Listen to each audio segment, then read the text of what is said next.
The Buddha's Bliss Code: Why your meditation is failing.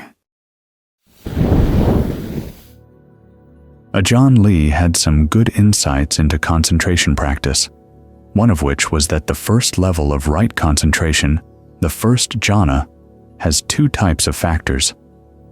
On the one hand, you have the causes, which are directed thought, evaluation, and singleness of preoccupation. On the other hand, there are the results, pleasure and rapture, and the word rapture can be translated in lots of ways, including refreshment and fullness.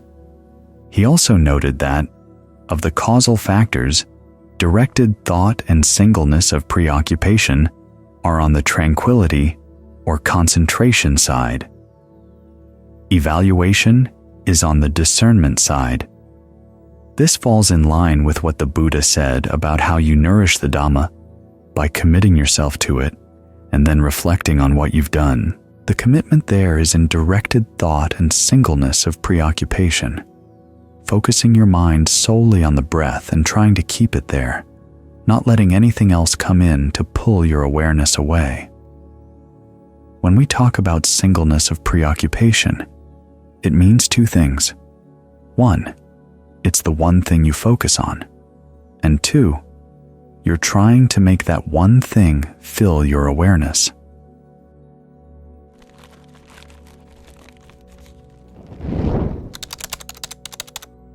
This is where the evaluation comes in.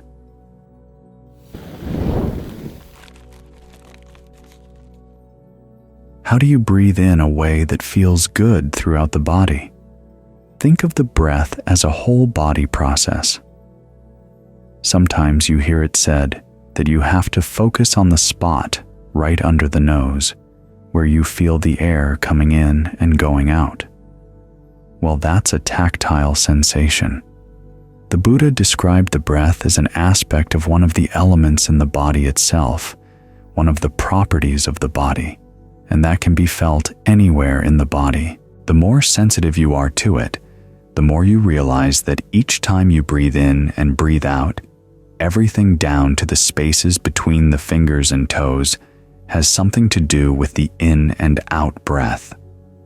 There are parts of the body that you instinctively tense up, even if it's just a little bit as you breathe in, or especially when you're trying to focus on the breath, you tend to make a little marker between the in-breath and the out-breath, a bit of tension, all of which is unnecessary.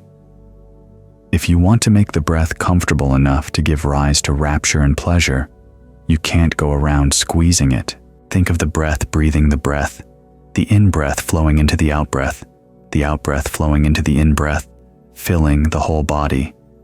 That's when you have real singleness of preoccupation, where the one thing you're focused on fills your awareness, and your awareness is broad. All the analogies the Buddha gives for right concentration have to do with full body awareness. The bathman kneading water into his entire lump of bath dough, the spring filling the all waters of the lake with cool water, the lotuses sitting in a cool, still pond, with the water moistening them from the tips of the flowers down to the tips of the roots, and the man sitting with a white cloth covering his entire body. These are all images of fullness, broad awareness filling the body with that sense of ease.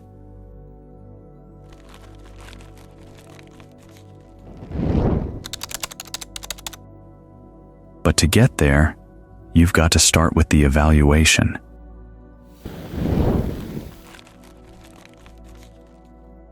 Sometimes you hear that the evaluation is an unfortunate wavering or wobbling in the concentration, as you haven't quite gotten your balance yet, but it actually performs an important and necessary function. To get the mind to settle down snugly with the breath, you have to survey what's going on. This is part of the reflection. Is the mind snug with the breath? Is the breath snug with the mind? Are you ready to settle down? Ajahn Lee emphasizes the evaluation of the breath, but you also have to evaluate the state of your mind. Is it ready to settle down? Does it have issues it's got to put aside first before it can settle down? If so, you got to deal with other thoughts, other topics, for the time being, to get the mind in the right mood to settle down, to feel at ease right here. There's one sutta where the Buddha talks about trying to settle down with the breath, and there's a fever in the body, or a fever in the mind. In other words, something is not quite right. So he recommends thinking about an inspiring topic. It could be recollection of the Buddha, the Dhamma, the Sangha, recollection of your own generosity, your own virtue, even recollection of the Devas. With the recollection of the Devas, it's not simply thinking about the fact that there are Devas, but thinking more about the qualities that make them Devas. You realize you've got those qualities in yourself: conviction, virtue, generosity, learning the Dhamma, discernment. They may not be fully developed, but they're there.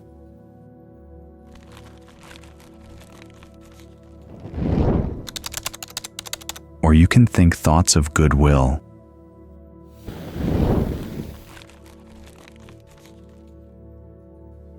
This is especially useful to pull you out of the issues you have with people around you, because when the Buddha has, you develop goodwill, it's not just for a narrow range of people, it's for everybody, everywhere. Spreading your mind in all directions like that can open it up. You think about all the beings everywhere in all directions, and that reminds you of the Buddha's vision on the night of his awakening, when he saw beings everywhere. They were dying and being reborn over and over and over again. That image helps to flesh out your thoughts of goodwill.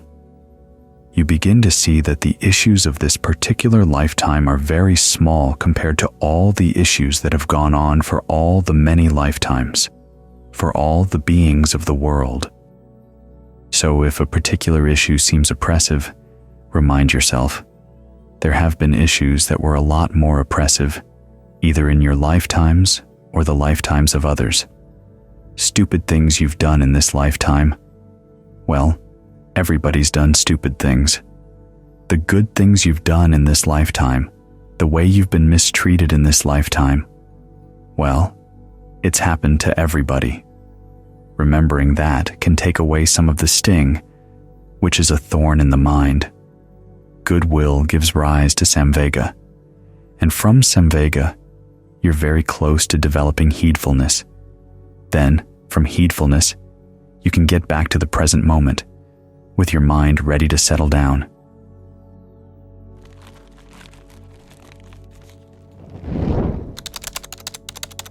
Now, this may take a little time, or it may take a lot of time.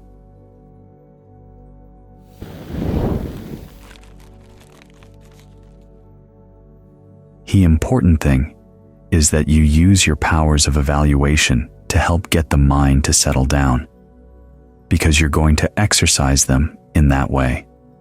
This is why I say it's not just an unfortunate wobbling or wavering in your meditation. It's exercising your discernment, because you're going to be needing it again and again and again, both to get the mind into concentration and then to move beyond concentration. And to get beyond concentration, it's going to require that you've exercised it with the concentration. So look at what you've got right here, right now. You've got these potentials in the body. Where is that potential for ease? Where is the potential for rapture right now? It's there. What are you doing that's blocking it? What are you doing that's running roughshod over it? Look for that. The mind itself has a potential for stillness.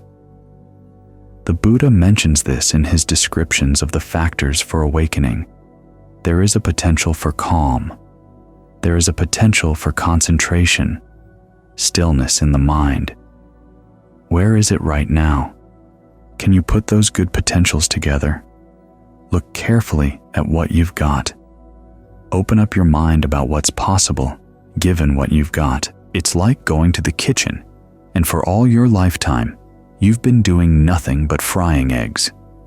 Then someone comes and teaches you to do other things with eggs as well. It's not that the eggs going into the soufflé are different from the eggs going into fried eggs. They're the same eggs. It's just that you've learned the skills to bring out other potentials.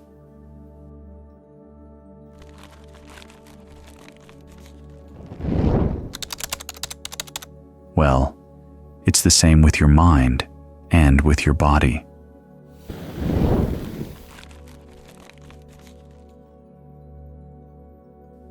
Sit here watching your breath and you'll see. Where's the potential for ease? Where's the potential for rapture or refreshment? It's there. Look for it. Where in your mind is the potential for stillness? It's there. When you think in these ways, you find that the breath and the mind can get together in a more and more snug way, feeling at ease with each other. And the concentration is not forced.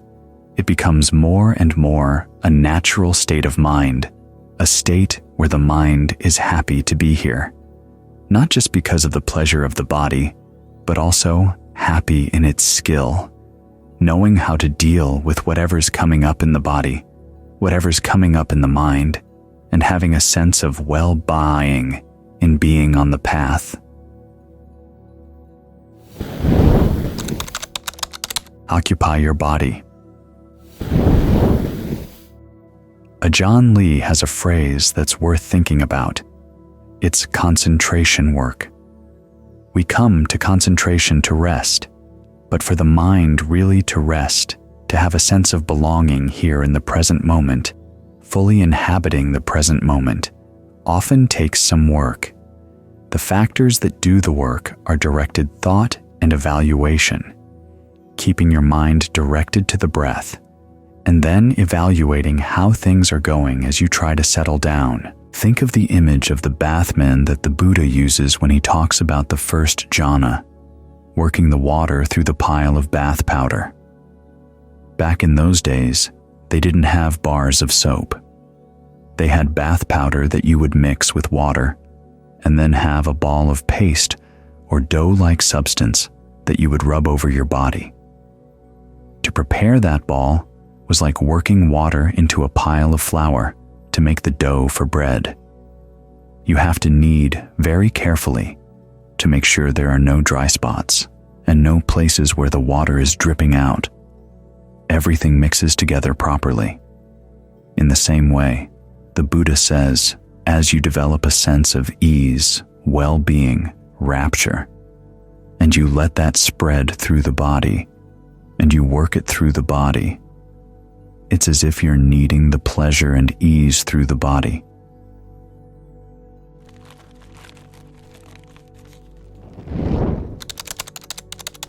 If you don't do this work, the mind can't settle down properly.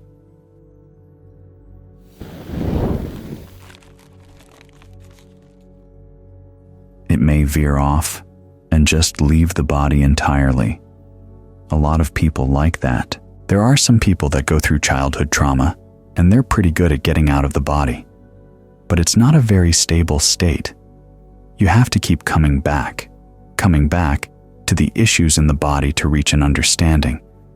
If there's a pain in some part of the body, how can you work around it? How can you get so that the pain can be there, but it's not attacking you? In other words, you're not sucking it in, and it is possible, when there's a physical pain in the body, for the mind to settle down in the body and yet not be pushed away by the pain. You learn to look at all the comfortable spots around the pain.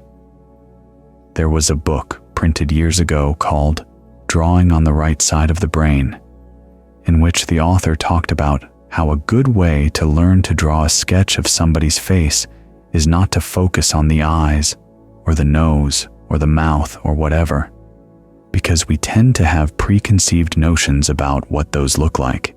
Instead, the author said to look at the spaces in between. When you're looking at somebody's face, what's the shape of the area between the nose and the eye? or between the nose and the lips and the chin, or the eye and the eyebrow.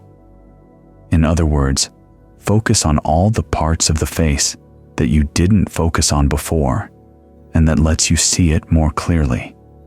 You tend to draw a much better likeness.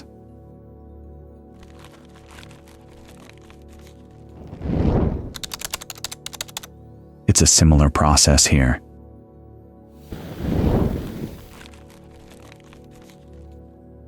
There may be a pain in the body, but instead of getting sucked into the pain, you focus on everything around the pain. You find that there is a sense of well-being there, and you can tap into that, and then start letting it spread around. If there are patterns of tension around the pain, think of that sense of ease moving through them. Think of the breath as able to go through mountains. In other words, it can go through the solid parts, or solid seeming parts of the pain, realizing that they're not as solid as they may have originally seemed. They're a lot more porous. As you're working through the body in this way, sometimes you'll find old issues come up because memories can get locked into different parts of the body. A sudden memory of something happening in your childhood may appear. One time I was working on a chronic tight spot in my foot, and all of a sudden there was a release. Along with the release, I had a sudden memory of when I was 6 years old and had jumped out of the second story of our barn onto a pile of hay. It turned out there was a nail on the hay, and it went through my foot. I had been carrying around the somatic memory of that wound since I was 6, and working through the tension around there allowed it to release.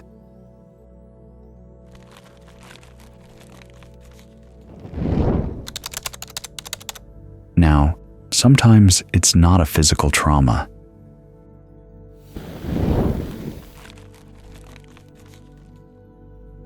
Sometimes it's a mental trauma that you're going to remember, so you have to be prepared for things coming up in the meditation, old memories you'd rather not have to remember. But if you have a sense of stability in the rest of the body and a sense of stability in your mind, you can allow them to come and wash over you and pass by, be gone. So it takes work to settle down in the body, because there's not just the issue of physical pain here, and there's not just the issue of distraction. Sometimes old memories are buried in here, but you're given the tools to work with them. Tools that are related not only to the concentration, but also to the teachings on karma. If you come up against something that's unpleasant from the past, you have to remind yourself that there was some karma involved. You don't have to go into all the details, but just tell yourself, there must have been some karmic process going on there. Learn to accept it for what it is, and it's a lot easier to handle that way. As you work through these things, you find that the mind can settle down more firmly in the present moment and really inhabit the body. In this way, you're more solidly here, and there's also protection that comes from this. If all the breath energies in the body work together, they can help you repel the energies of other people.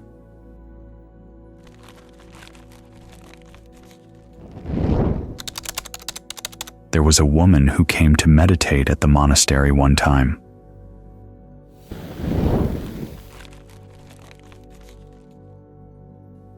A friend of hers was working in the kitchen, and she had told Ajahn Fuang that the woman who was coming had had a chronic problem in her meditation. Every time she sat down to meditate, she'd start shaking. And sure enough, she came to the monastery, and as we were sitting as a group, she started shaking. Ajahn Fuang had another student who was quite psychic, and he told her, "Check her out. See what's going on." And so the student did. She saw 2 beings standing behind the woman, shaking her.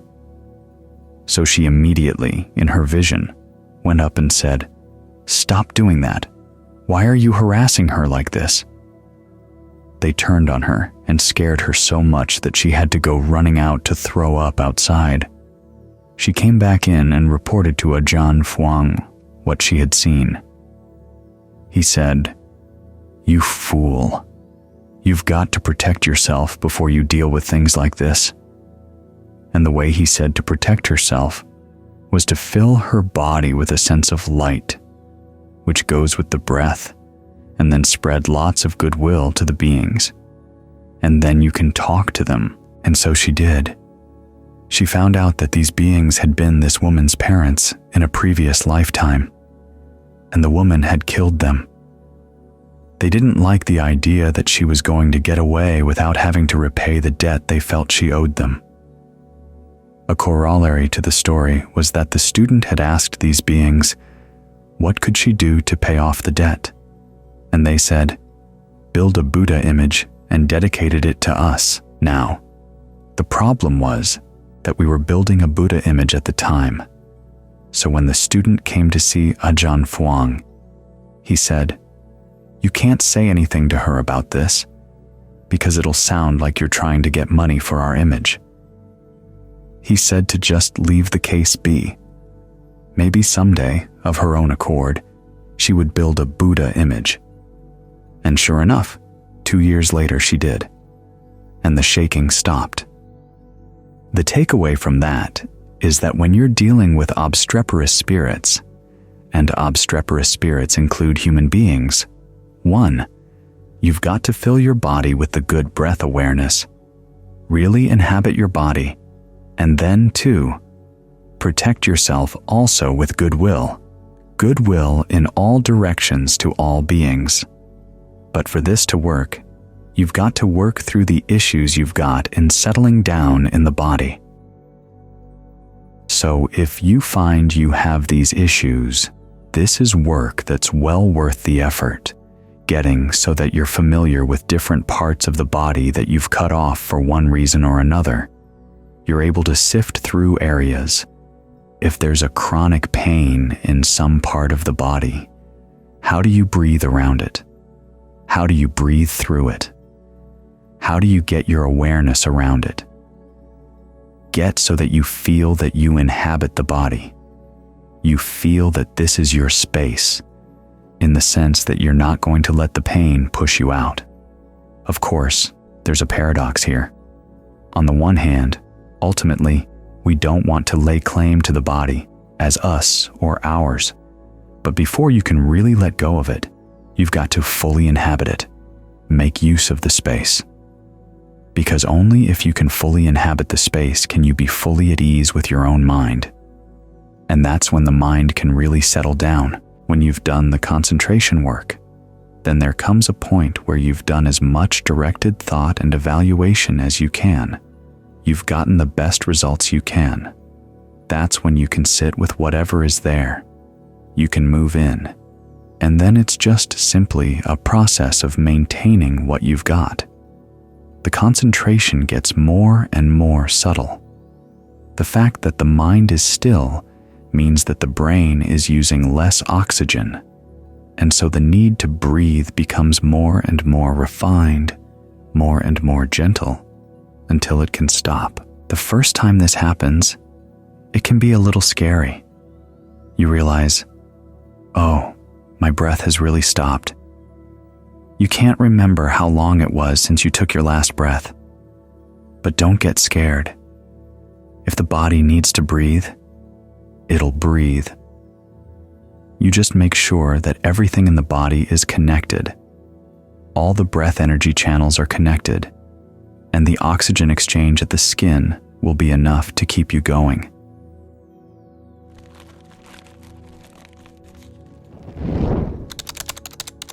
It's only when you've reached this state that the mind can go safely into the more formless states of concentration.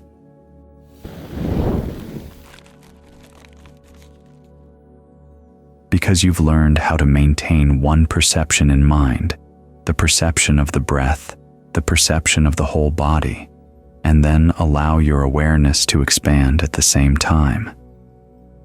This skill is what allows you to go solidly into the formless states, where the sense of the body disappears. You are sitting here. You haven't gone anywhere else. If you need to have the body, you can form it. It's like that old science fiction story about teleporting people to the moon. They were working on the technology of teleportation, and according to the story, they still had to iron out some bugs. The main bug was that the bones were slower than everything else. So, say, if you sent a cat or a rabbit up to the moon, it would pour out as a liquid of body without the bones. You'd have this bowl full of cat until the bones arrived. And if, before the bones came, the cat needed something, it would suddenly show its mouth, and it could form itself into a mouth for a while, and it could sometimes get up and jump around in a liquid kind of way. It's the same as you're coming out of the formless states. When you realize you need the body for something, you have a body again. It seems to have dispersed, dissolved in the meantime. But then when the time comes that you need it, everything will come back together again. You don't have to worry. Now, this is different from leaving the body in the sense of getting outside the body. You don't want to do that because it's dangerous. You're leaving your body unprotected, and you're unprotected outside. But if you're here, right where the body is, then even though there's no sense of the body, you're still perfectly safe.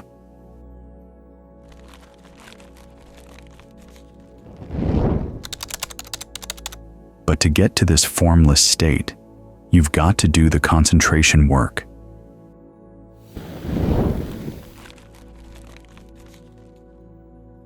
Work through the issues in the body that are connected with the mind so that you can inhabit the body fully. The sense of well-being that results makes it a lot easier to spread goodwill to all the obstreperous beings out there, all the obstreperous people you're going to encounter. When you've done the work, that's when you can rest. Ajahn Lee talks about the formless states as being like someone who's done a job and is now living off a pension, whereas being in the form states of jhana is like continuing to work and getting your salary, enjoying it at the same time. This is where the real work is done. This is how the work keeps paying, with a sense of well-being, with a sense of belonging here. And as the mind is allowed to spread out, it feels very spacious. It becomes a good place to be.